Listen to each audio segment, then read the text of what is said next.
A creature of the night stalks the Philippines, but its true story is far stranger than any simple monster. This is the Aswang, a shape-shifting terror that defies easy labels. By the end of our journey, you will understand the profound cultural forces that gave birth to this enduring legend and why it still haunts the modern imagination. We will uncover why this being is so deeply feared and how a single myth can reveal the hidden fears of an entire nation. What legendary creature from your own culture holds a similar, unexplainable power? To truly grasp the Aswang, you must first forget the idea of a single monster.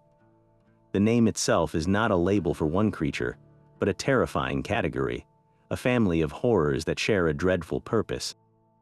These are shape-shifters and flesh-eaters, bound by a common hunger that sets them apart from any Western vampire you might know. While a vampire is often a solitary aristocrat in a castle, the Aswang is a creature of the community, a hidden predator living among the people it preys upon. Their forms are many, a chilling variety united by a core set of traits. They possess the power to change their shape, often appearing by day as an unassuming neighbor, only to transform under the cover of night. They crave the flesh of the deceased, or sometimes the unborn, and they move with a supernatural silence. This shared essence of deception, transformation, and a hunger for human life is the dark thread that weaves all the different Aswang stories into one terrifying tapestry. So when you hear the name, understand you are not hearing about one beast, but an entire hidden ecology of fear. Its true horror lies in the specific and chilling powers it wields. By day, an Aswang might be the most beautiful person in the village, someone you trust completely. But as night falls, the transformation begins. Its body contorts, its features sharpen into something monstrous, and it gains the ability to become completely invisible. This is not a simple cloak of darkness, but a true vanishing, allowing it to move through a home unseen. A silent predator in the very heart of a family. Its most infamous weapon is a long, hollow tongue, thin and sharp like a straw. This proboscis is not for biting, but for a much more insidious act. It is said to use this tongue to pierce through the floor of a house, seeking out a sleeping pregnant woman to drain the life from her unborn child. This specific hunger makes the Aswang a unique terror, a threat not just to the living, but to the very future of a family. Yet for all its power, the creature is not invincible. Ancient knowledge provides defenses. Common items from the kitchen and the church become powerful wards. Salt, garlic, and religious symbols are said to repel it, creating barriers its invisible form cannot cross. So you have this being of immense stealth and cruelty, yet it can be held at bay by the most humble of objects, a paradox that makes the myth all the more compelling. That ability to transform and target the unborn finds its most gruesome expression in the Manananggal. This is perhaps the most visually terrifying and widely recognized variant of the Aswang family. Its name comes from a word meaning to separate or to remove, and it is a name it lives up to in the most horrifying way imaginable. By night, the Manananggal performs a grotesque act of self-division. Its upper torso tears away from its lower body, sprouting enormous, bat-like wings from its back. This flying half of the creature then takes to the skies, leaving its lower limbs standing inert and vulnerable, hidden somewhere nearby. This separated form is the hunter, and its prey is unmistakable. It seeks out sleeping pregnant women, using that long, proboscis-like tongue to siphon the life from their wombs. The sound it makes is a faint, almost melodic clicking, a deadly lullaby in the dark. Yet this immense power comes with a profound and exploitable weakness. The creature's lower half, left behind, is completely defenseless. If a villager were to discover it, the fate of the entire monster could be sealed before the sun even rises. The traditional method of destruction is as specific as the creature itself. Sprinkling salt or ash over the exposed stump of the lower body prevents the two halves from recombining. When the first rays of sunlight touch the Manananggal's upper torso, it is utterly destroyed. This creates a powerful image of a terrifying predator that is ultimately fragile, its existence hinging on the safety of a hidden, helpless part of itself. But this grotesque separation is just one form the terror takes.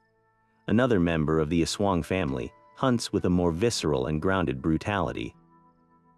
This is the were-dog, a creature that shifts its form into a large, black canine or sometimes a fearsome boar. Unlike the airborne Manananggal, this predator keeps to the earth, moving through shadows and forgotten places. Its hunger is not for the unborn, but for the dead and the dying. It is a creature of the graveyard and the battlefield, drawn to the scent of fresh mortality. Its preferred feast is the most intimate part of a body, the entrails and internal organs. Folklore describes its hunting method with chilling specificity.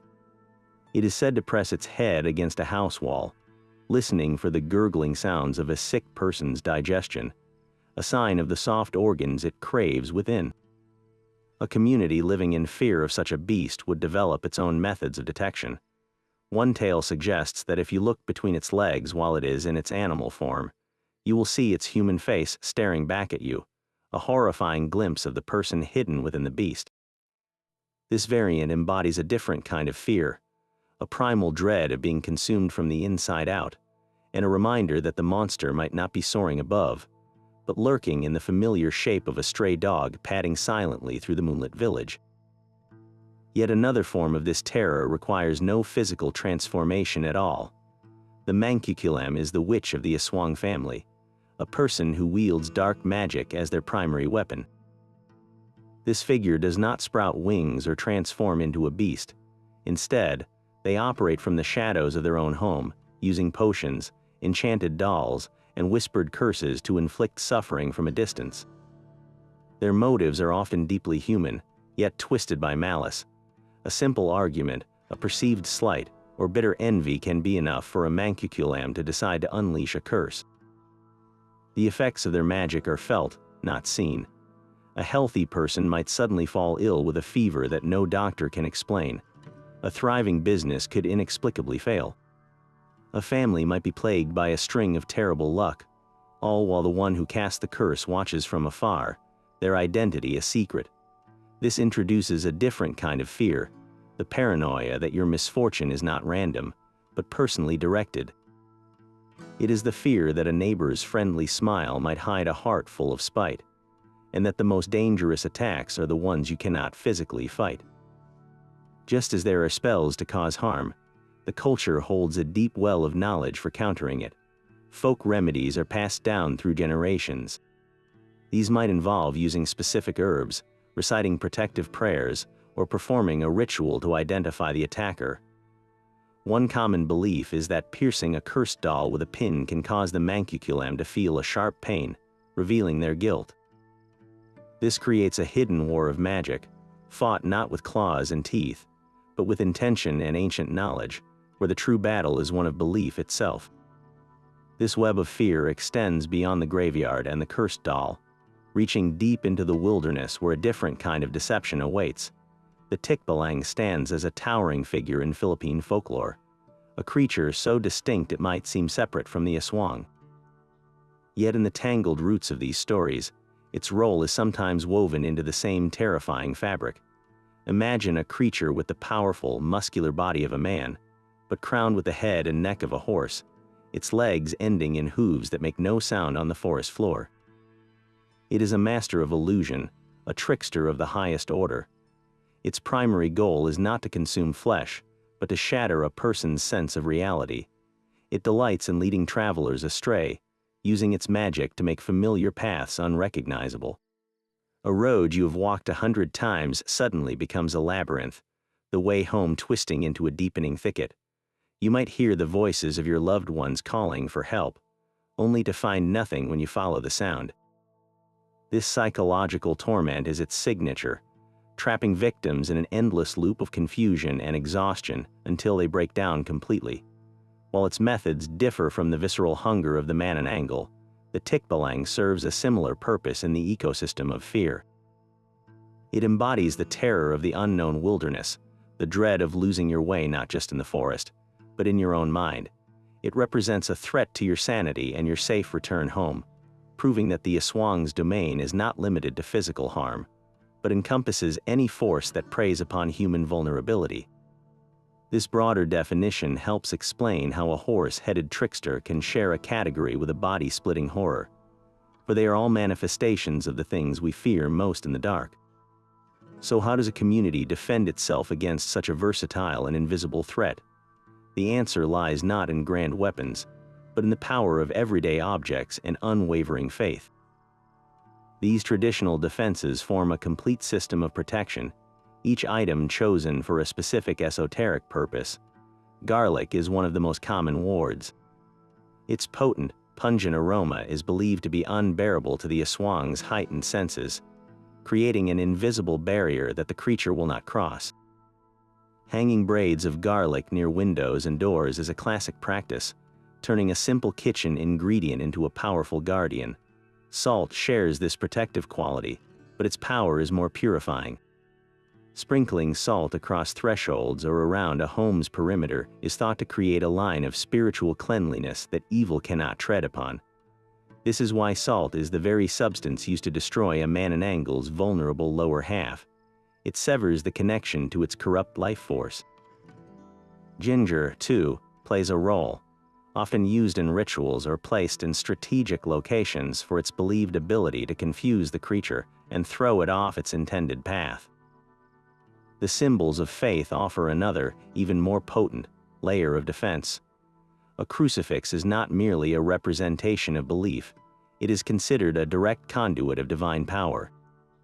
The presence of a blessed crucifix or a rosary in a home acts as a blazing beacon of holy energy, forcing the Aswang to keep its distance. The act of praying aloud, of reciting specific chants or passages from scripture, fills the air with vibrational power that can repel the darkness. The reasoning behind this is deeply spiritual. The Aswang is a creature of corruption and shadow, and it cannot coexist with the pure, focused light of sincere faith. These methods are often used in combination, creating a multi-layered shield. A family might hang garlic at the windows, trace a line of salt at the door, and place a crucifix above the bed of a pregnant woman, all while saying their nightly prayers. This transforms a simple home into a fortress, not of stone and mortar, but of intention and belief. It is a powerful reminder that in the face of a shape-shifting terror, the most reliable weapons are often those that protect the spirit as much as the body. To understand why these creatures became so deeply embedded in the culture, we must travel back to a time before maps and modern medicine, to the ancient, animist worldview of the islands. In this world, everything was alive with spirit, from the tallest tree to the smallest stream. The world was not an inert collection of objects, but a living, breathing community of visible and invisible forces. This belief system did not separate the natural from the supernatural. They were one and the same. An unexplained illness was not just a virus, it could be the work of a displeased nature spirit.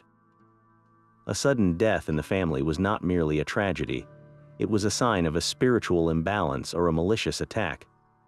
In a world without scientific explanations for disease and misfortune, the human mind seeks patterns and reasons. The Aswang myth provided a terrifyingly clear answer. It became the scapegoat for the unexplainable. When a healthy young mother died in childbirth, it was not a medical mystery, it was the work of a Manananggal. When a child succumbed to a fever, a Manananggal's curse was to blame. The myth gave a face and a name to the abstract fears of a community, transforming random tragedy into a story with a villain, a motive, and a potential defense. This was not primitive superstition, it was a profound coping mechanism. By blaming the Aswang, people could process their grief and their fear. They could take action, however symbolic, by hanging garlic or saying prayers. The monster gave them a target for their anger and a framework for their resilience, turning paralyzing terror into a manageable, if haunting, part of daily life. This ancient coping mechanism, however, was about to be reshaped and weaponized by a foreign power. The arrival of Spanish colonizers in the 16th century did not erase the Aswang. It twisted the myth into something new and far more dangerous. For over 300 years, Spanish rule systematically sought to dismantle the indigenous spiritual world.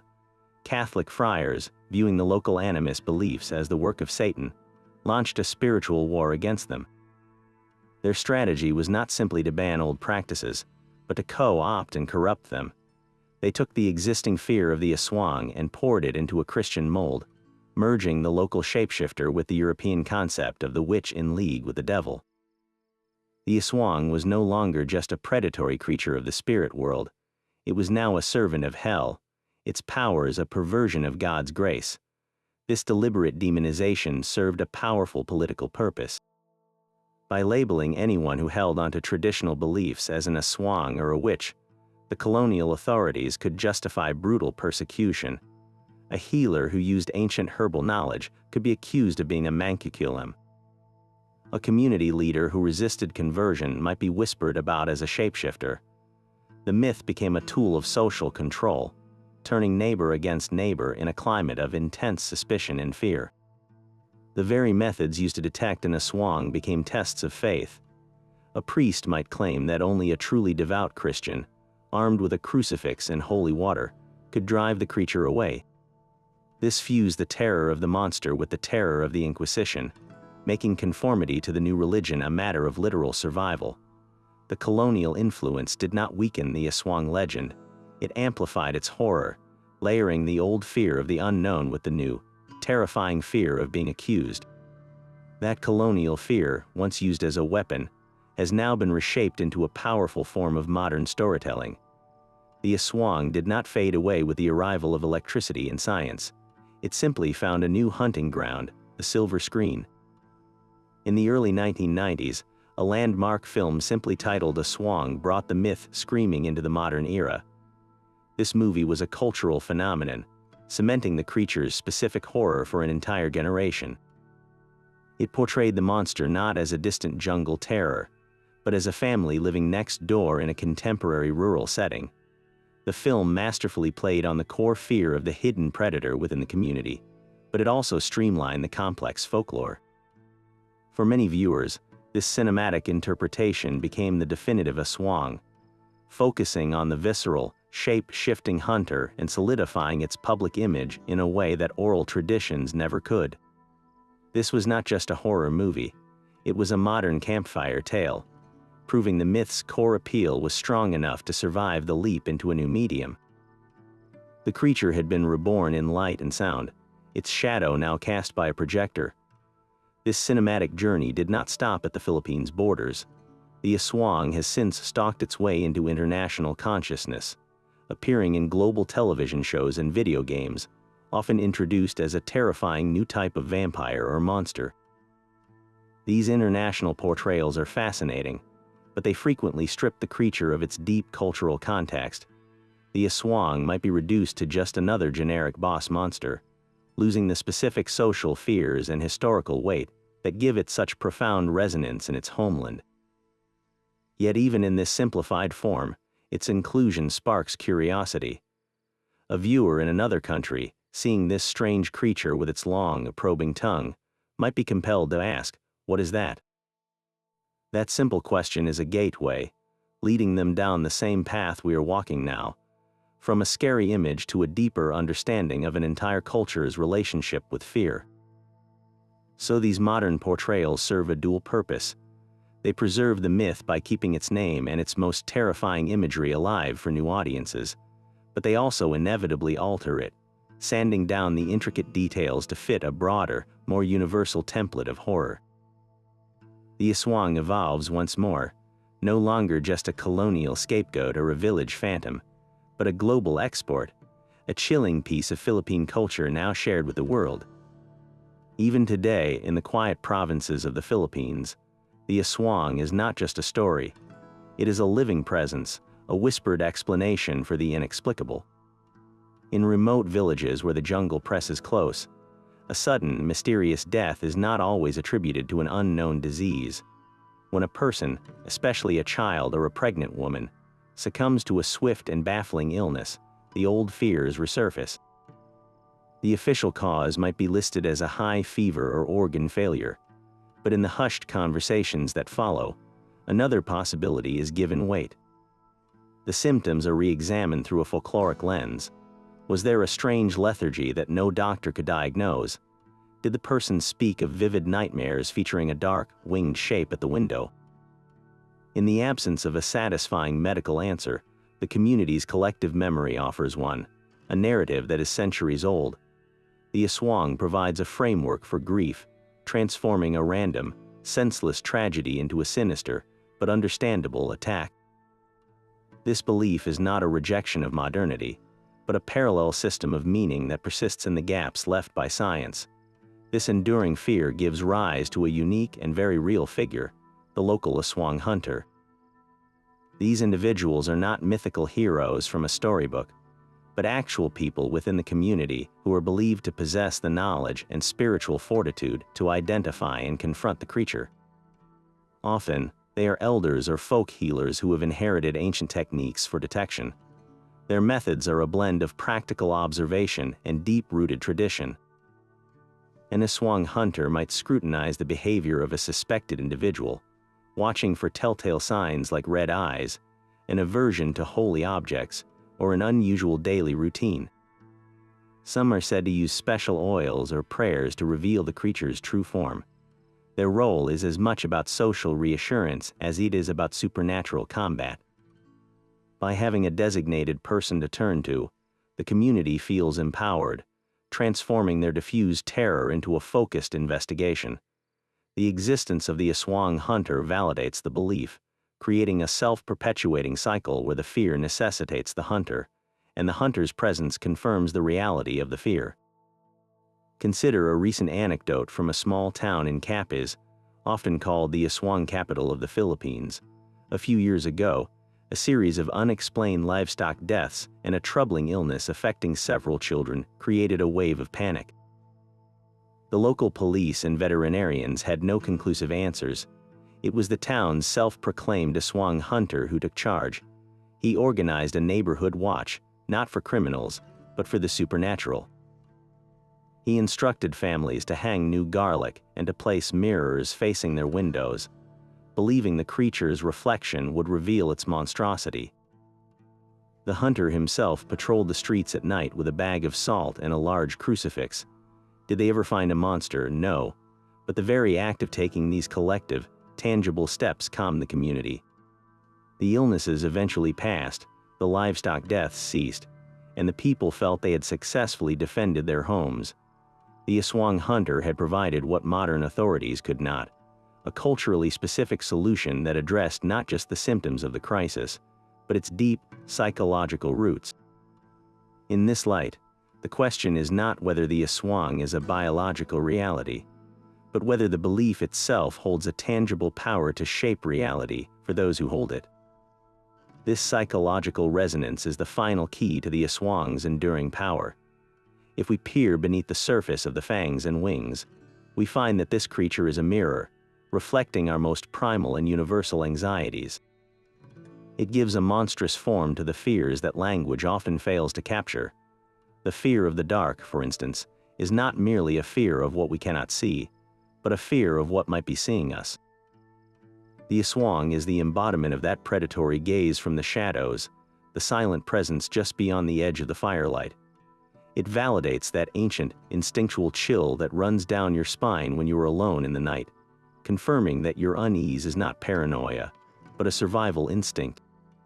This myth gives that shapeless dread a name and a shape, making the intangible terror of the unknown into something that can, in theory, be understood and even fought.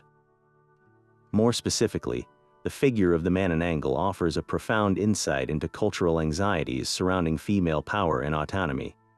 A creature that is literally a separated woman, one whose upper body flies free in the night to hunt, can be interpreted as a grotesque representation of independent female sexuality and agency, detached from its traditional, grounded role. Its predatory focus on pregnant women twists the sacred act of creation into an act of destruction, channeling fears about the mysterious and potentially dangerous power of the female body itself. The Aswang also serves as a powerful metaphor for disease. Long before modern medicine could explain epidemics, the slow, wasting illness that drains a person's vitality, the sudden, mysterious death that strikes a healthy individual, these were inexplicable tragedies. The creature's long, sucking tongue provides a vivid, tangible explanation for how a life force could be invisibly stolen away, turning a biological process into a narrative of monstrous attack. But perhaps its most potent psychological function is its role as the other hidden within. The Aswang is not a foreign invader from a distant land. It is your neighbor, your friend, the person who smiles at you in the marketplace. This transforms every community into a potential hunting ground and every social interaction into a test of perception. The real terror is the suspicion that the people you trust most, the very fabric of your social world, might be hiding a monstrous secret. This internal other represents the ultimate betrayal, the fear that the greatest danger does not lurk outside the village walls, but sleeps in the house next door. The Aswang, therefore, is far more than a monster. It is a complex psychological construct, a centuries-old vessel into which humanity has poured its deepest, most inarticulable fears about the dark, the body, illness, and the terrifying fragility of trust itself.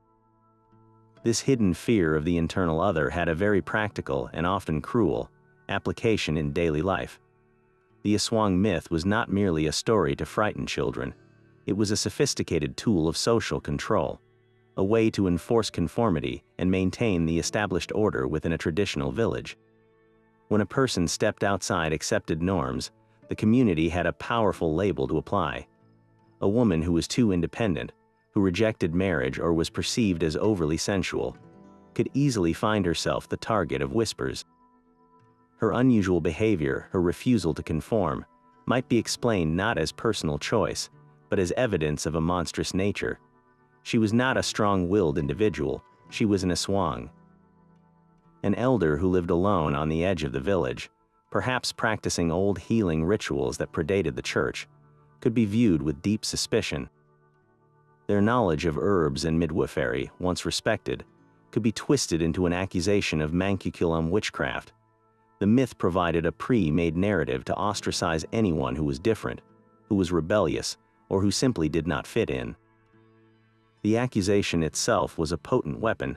To be labeled an Aswang was to be cast out, to have your humanity stripped away. No one would trade with you, no one would offer you shelter, and your family would be shamed by association. This created a powerful incentive for everyone to follow the rules, to blend in, and to police their own behavior and the behavior of their neighbors. The fear of the monster was seamlessly transformed into a fear of becoming the monster in the eyes of your community. This system of control was particularly effective in regulating the lives of women.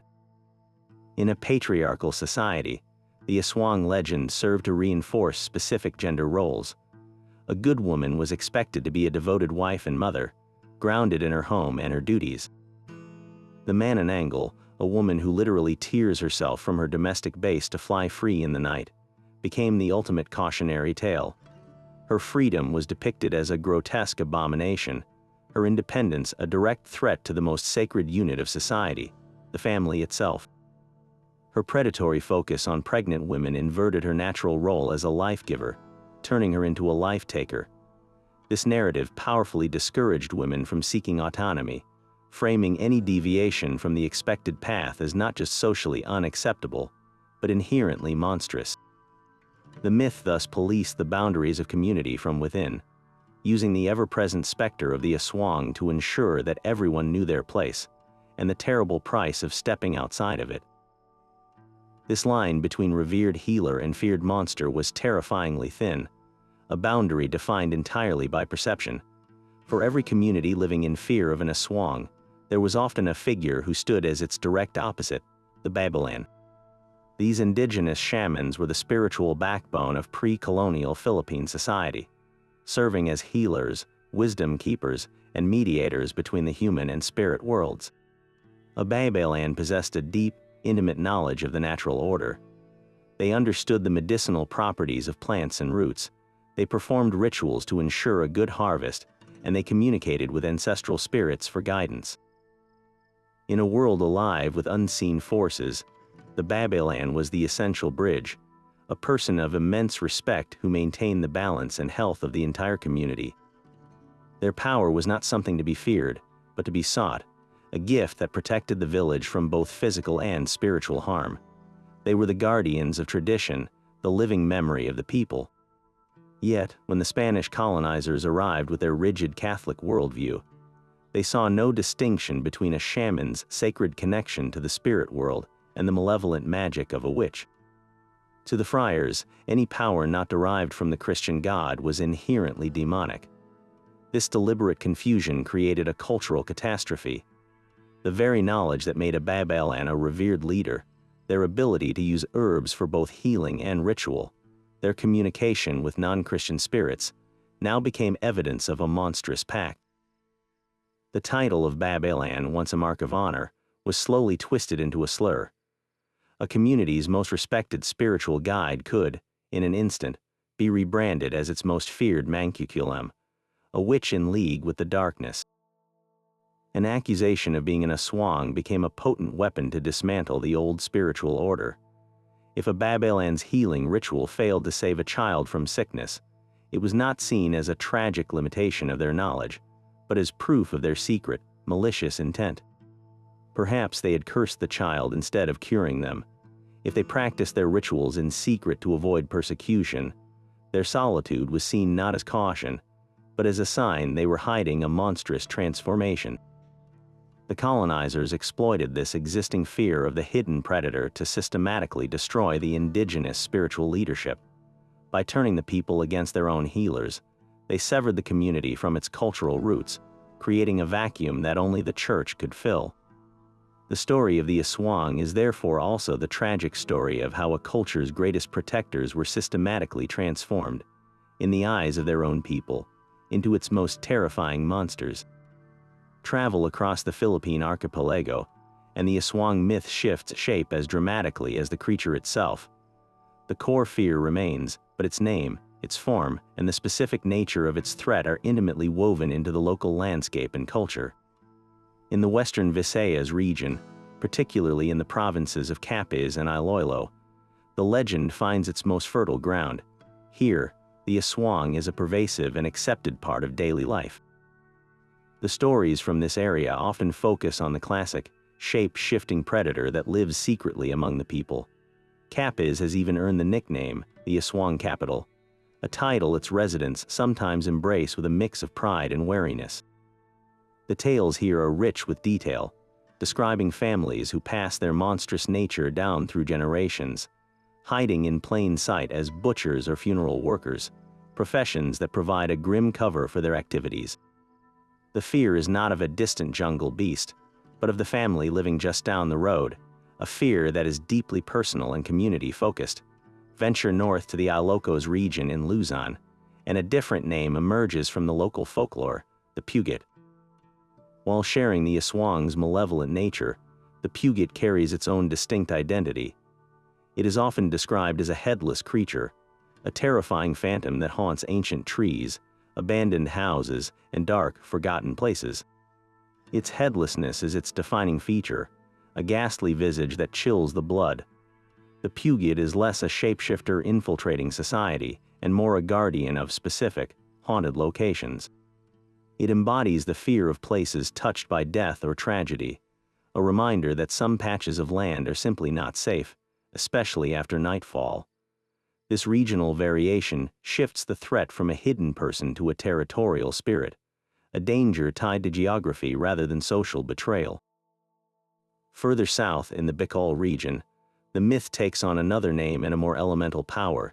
Here you encounter the Majandara, a creature deeply connected to the sea.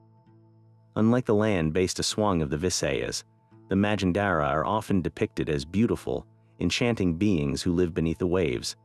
Their allure, however, is a deadly trap. They are known to use their captivating songs to lure fishermen and travelers to a watery grave. This variant reflects the dangers and mysteries of the ocean, a constant reality for people living in a nation of over 7,000 islands. The fear is not of a corrupted neighbor, but of the sea itself and the seductive, unknown powers that dwell within its depths. It transforms the Aswang's hunger into a force of nature, an environmental peril that must be respected and appeased. Even within a single province, you can find stunning diversity. Among the Tiboli people of Mindanao, The creature known as the Tandaag boar represents a unique interpretation of the terror. This is not a human transformed, but a colossal, monstrous boar, a beast of mythic proportions that roams the forests. It is a physical embodiment of the wilderness's raw, untamable danger.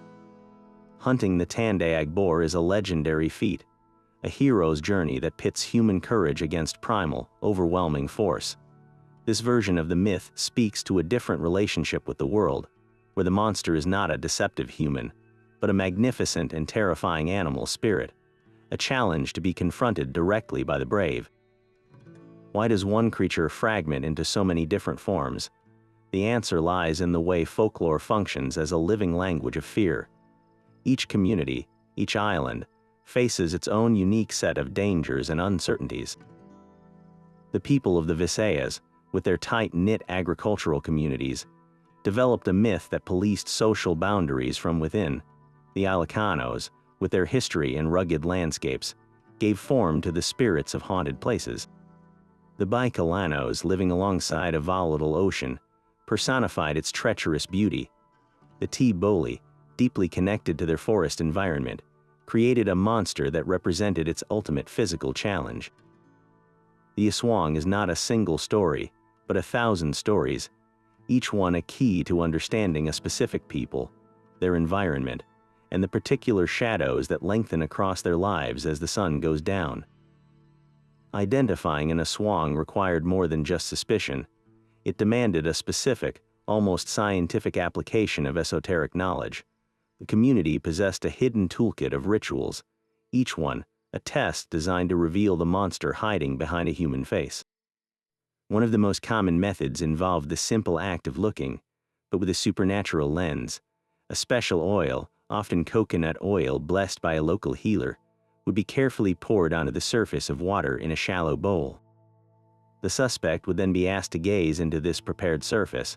For an ordinary person, their reflection would appear normal, but for an Aswang, its true monstrous visage would be revealed in the distorted shimmer of the oil, its human mask failing to hold under this mystical scrutiny.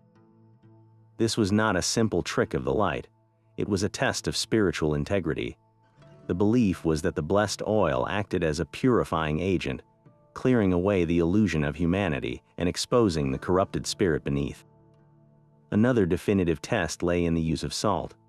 A person under suspicion might be subtly invited to share a meal where the food was heavily salted, or a line of salt might be discreetly placed across a doorway they were expected to cross. An ordinary person would eat the food or step over the line without a second thought. An Aswang, however, was believed to have an intense, physical revulsion to salt's purifying nature. It would find an excuse to avoid the salted meal, or it would visibly hesitate, or even refuse to cross the salt line, its supernatural essence recoiling from what it perceived as a barrier of spiritual fire. The underlying principle Chinese letter, these practices, their power was a fundamental law of the esoteric world, the law of correspondence.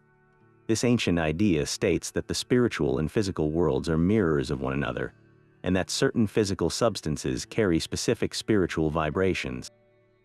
Salt, for instance, was not just a mineral, it was a symbol of purity and preservation, its very essence anathema to a creature of decay and corruption.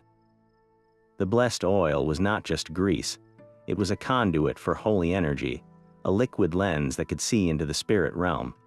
The rituals worked because the community's collective belief in this spiritual physics was absolute.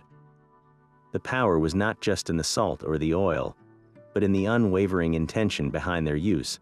A focused human will channeled through these humble objects to force a hidden truth into the light.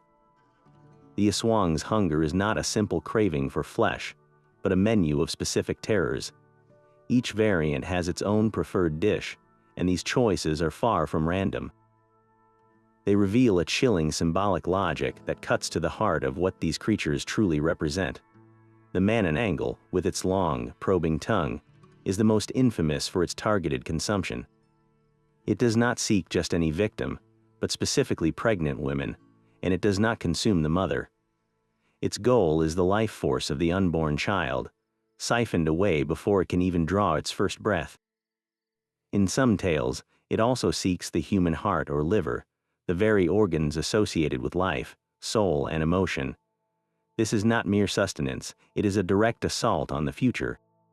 It consumes potential, hope, and the continuation of a family line, making its hunger a profound violation of creation itself. Then there are the earthbound aswang, the were-dogs, and other shape-shifters that haunt the night. Their tastes run to the deceased. They are scavengers of the graveyard, drawn to the recently buried. Their preferred cuts are the internal organs, the soft entrails. Why this specific preference? In many cultural beliefs, the internal organs were seen as the seat of a person's vitality and even their character. By consuming these, the creature was not just eating rotting flesh, it was consuming the very essence of the person who had died. This act transforms the sacred rest of the dead into a continued violation, a post-mortem desecration that denies peace to both the body and the soul. So we have two parallel horrors, one that attacks the beginning of life and another that preys upon its end. What does this tell us? The aswang's diet defines its role in the psychic ecosystem. It is a creature that exists at the boundaries of life and death, feasting on the most vulnerable points in the human experience. Its culinary preferences mark it as an anti-life force, a perversion of natural order that consumes our future in the womb and our memory in the grave. This is why the myth carries such deep revulsion. It is not just fear of being eaten, but the terror of being erased from both ends of existence. History remembers the town of Sanjoaquin in Iloilo for a panic that gripped its residents for weeks. It was the 1920s, and a series of sudden, unexplained deaths swept through the community. The victims were found pale and lifeless, with no visible wounds. Medical professionals of the time were baffled, but the people had a ready explanation. They whispered that a family of aswang was living among them, using their invisible forms to drain the life from their neighbors. The fear became so intense that it escalated into a full-scale witch hunt. A particular household, known for keeping to themselves, became the focus of the mob's suspicion. The townspeople, armed with bolos and religious symbols, surrounded the home, demanding the family come out and face a test. The event did not end in a capture, but in the family fleeing under cover of night, their property abandoned. From a modern perspective, this was not a supernatural battle, but a textbook case of mass hysteria. The community, faced with a terrifying and inexplicable threat, collectively latched onto a culturally available narrative.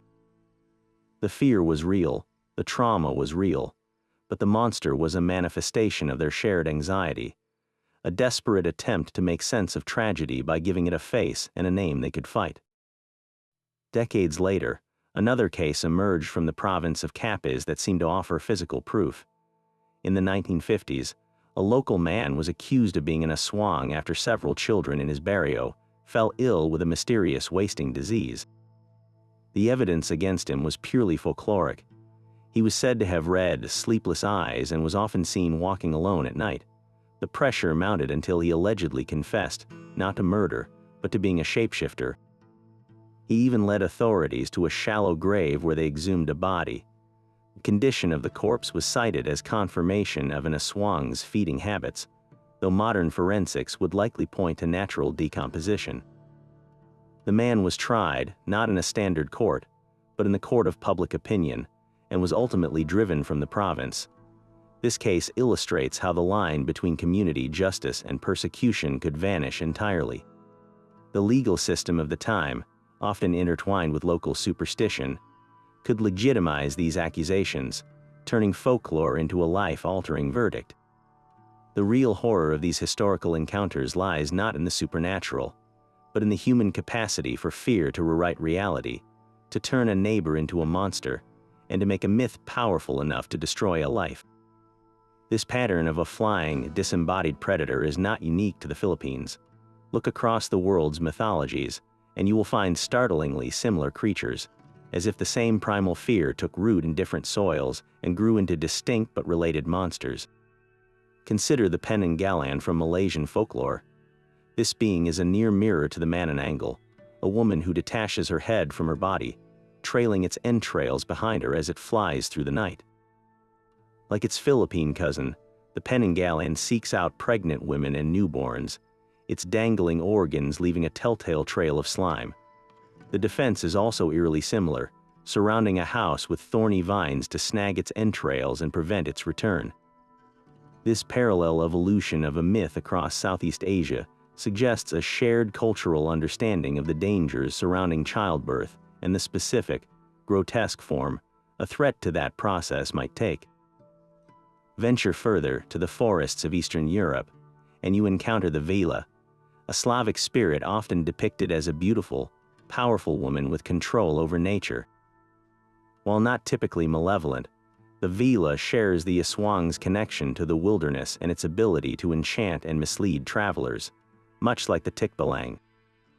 These cross-cultural echoes reveal that the fear of a beautiful, autonomous female power that exists outside of human society is a universal theme, though each culture paints it with its own moral colors. Then, of course, there is the classic Western vampire, the creature the Aswang is most often compared to. Both are nocturnal, both possess shape-shifting abilities, and both have a hunger for human life force. Yet the differences are what truly define the Aswang. The Western vampire, from Dracula to modern cinema, is often an aristocrat, a seducer from a foreign land who represents an external, invading corruption. He is a creature of elegance and intellect, his threat one of contagion and dark romance. The Aswang, in stark contrast, is a creature of the soil and the village. It is not an invading noble, but a hidden member of the peasantry. Its horror is not one of aristocratic seduction, but of domestic betrayal. You will not find it in a castle, but in the nipa hut next door. Its hunger is not for blood in a general sense, but for the most specific and vulnerable forms of life, the unborn and the recently deceased. This focus makes its threat more intimate and, in many ways, more visceral. The Western vampire turns its victims into its own kind. The Aswang simply consumes them, erasing the future and desecrating the past. It is a predator of the community's very soul, not a seducer building a new one. So what truly sets the Aswang apart in this global gallery of monsters is its profound social embeddedness. It is not a foreign invader or a distant forest spirit. It is the ultimate internal saboteur, a perfect embodiment of the fear that the greatest danger does not come from outside the walls, but from within the human heart. But what happens when you shine the cold light of science onto these ancient shadows? Many of the Aswang's most terrifying traits have startlingly rational explanations rooted in human biology and psychology. Consider the phenomenon of clinical lycanthropy, a rare psychiatric delusion where a person genuinely believes they can transform into an animal. An individual suffering from this condition might exhibit bizarre behaviors, prowling at night or making animalistic sounds, their reality completely rewritten by their own mind. To a superstitious community, this isn't a medical condition, it is undeniable proof of a shapeshifter living in their midst. Their strange actions and unwavering self-belief would perfectly match the folklore, creating a real-world vessel for the myth. Then there is the universal experience of sleep paralysis, a state where the mind wakes before the body, leaving a person conscious but completely unable to move. This terrifying limbo is often accompanied by hallucinations of a crushing weight on the chest and the vivid, haunting presence of a malevolent entity in the room. In the Philippines, that entity has a specific name and form. The feeling of suffocation becomes the Aswang's weight. The shadowy figure at the edge of the bed becomes its monstrous shape, and the inability to scream becomes its supernatural hold over you. This common neurological glitch provides the perfect, personal evidence for the creature's reality, generation after generation. Even the frantic, aggressive behavior of a rabid animal can feed the legend. A dog infected with rabies may become disoriented, act with uncharacteristic violence, and produce excessive frothing at the mouth. To a village that understands the world through spirits and monsters, this isn't a sick animal. It is a were-dog in the grip of its transformation, its unnatural fury seen as a supernatural rage. And what of those rare individuals whose appearances were deemed monstrous? Genetic conditions like hypertrichosis, which causes excessive hair growth over the entire body, or severe physical deformities could easily mark a person as non-human in a less enlightened time. A child born with such a condition might be hidden away by a fearful family, their very existence becoming a secret that fuels whispers of a monstrous bloodline living on the outskirts of town. Science does not seek to erase the power of the myth, but to understand its origins. These medical and psychological explanations reveal that the Aswang is not just a story told to frighten, but a profound, ancient attempt to name and explain the truly frightening and inexplicable aspects of our own bodies and minds. The digital age has not killed the Aswang, it has given it a new kind of immortality. Where once the myth traveled on whispers from one village to the next, it now spreads at the speed of light through social media posts and online forums. A blurry photograph of a strange shadow, shared by a user in Manila, can ignite a fresh wave of speculation across the entire archipelago by morning. This global network has transformed a local folklore into a shared national, and even international, conversation. Yet this very connectivity also exposes the legend to the harsh light of scientific literacy. When a mysterious animal death is reported online, the comments are now a battlefield of explanations. Some will immediately blame an Aswang, citing the classic signs, while others will confidently post links about known diseases or predator behaviors. The myth no longer exists in an insulated world of pure belief, but must constantly negotiate its space alongside rational, evidence-based explanations. This has created a fascinating split in how the Aswang is perceived. For many in urban centers and younger generations, the creature is no longer a literal threat hiding in the dark. It has been metaphorized. It becomes a powerful symbol for contemporary social anxieties, a name for the hidden corruption in politics, the predatory nature of certain industries, or the unseen forces that threaten a community's well-being. The monster evolves from a flesh and blood terror into an emblem of abstract, systemic fears that are much harder to fight than a creature repelled by garlic. This symbolic transformation has unlocked a new creative potential. Filipino authors and filmmakers are increasingly using the Aswang not for simple jump scares, but to explore complex themes of identity, historical trauma, and social injustice. A novel might reimagine the Aswang as a tragic figure, a victim of colonial persecution whose monstrous nature was a label forced upon it.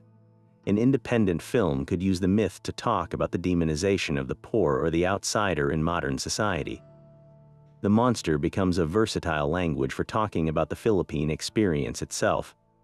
This artistic renaissance ensures the Aswang's survival, not as a superstition, but as a living, breathing component of national culture.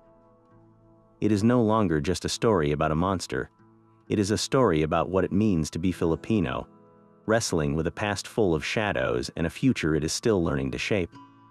The creature's greatest transformation may be this: from a hunter of individuals to a guardian of collective memory, its story retold not to incite fear, but to foster a deeper understanding of a nation's soul. These stories are not found in books, but etched into the memories of the people who lived them. I once spoke with an elderly woman from a small village in Antique. Her voice was steady, but her hands trembled slightly as she recounted the night her sister fell ill during a pregnancy. It was not a fever that the local doctor could treat. She described a strange, rhythmic clicking sound outside their window, a sound that seemed to crawl through the bamboo slats of the wall. Her sister grew weaker by the hour, her vitality draining away as if siphoned by an unseen force. The family knew with a certainty that transcended doubt what was happening. They did not call for another doctor. They rushed to hang fresh garlic cloves at the window and placed a rosary on her sister's stomach. She believes to this day that those simple acts are what saved both her sister and the child she later delivered. For her, the Aswang was not a myth. It was the diagnosis for a sickness that had no other name, and the traditional cure was the only medicine that worked. Then there is the account of a man from a coastal town in Leyte, who insisted on anonymity.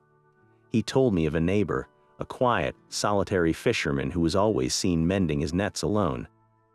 The community had long been suspicious of him. The final straw came when several goats were found dead in the village, their bodies oddly desiccated, as if something had sucked them dry from the inside. A group of men, led by a respected elder, confronted the fishermen. They carried with them a container of specially prepared coconut oil. They asked him, calmly but firmly, to look into a bowl of water into which the oil had been poured. The man told me his neighbor recoiled in visible terror, refusing to even glance at the water, and fled the village that very night, never to return. For that community, his refusal was a confession as clear as any spoken word. These personal narratives share a common thread: the transformation of abstract fear into tangible reality.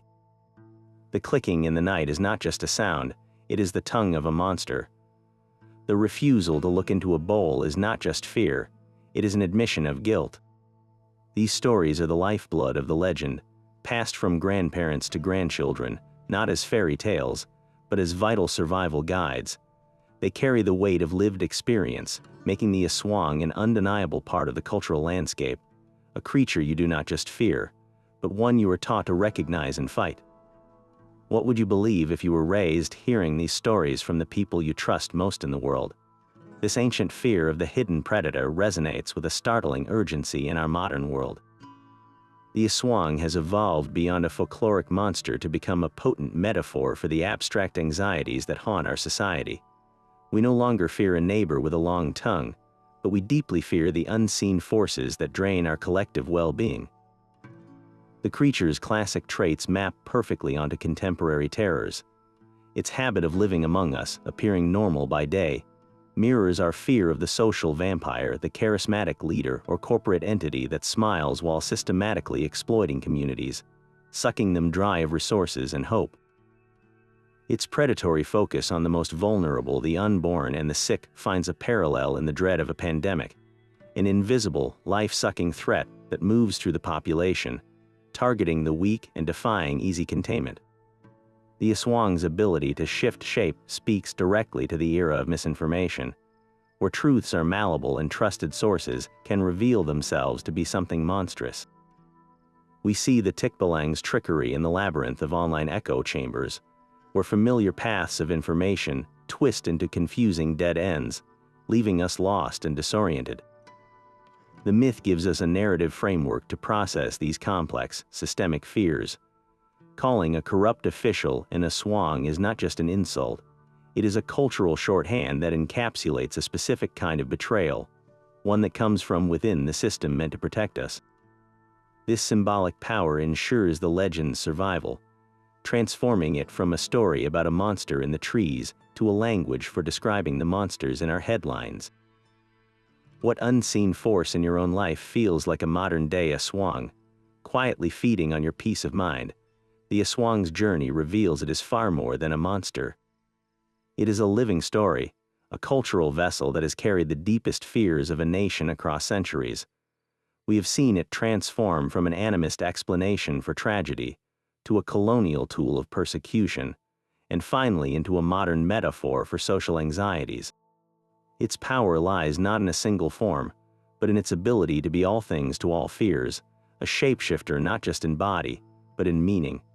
This creature terrifies us because it gives a name to the formless dread of the dark, the pain of unexplained illness, and the chilling suspicion of betrayal from within our own communities. Yet it also fascinates us, offering a profound window into the Filipino soul, a testament to the resilience of a culture that has used storytelling to process its history and articulate its struggles. The legend endures because it speaks to universal human experiences with a uniquely Philippine voice. So now we turn the question to you: what legendary creatures haunt the folklore of your own heritage? What hidden fears and historical memories do they embody? Share your stories in the comments, and let us explore the global tapestry of myth together.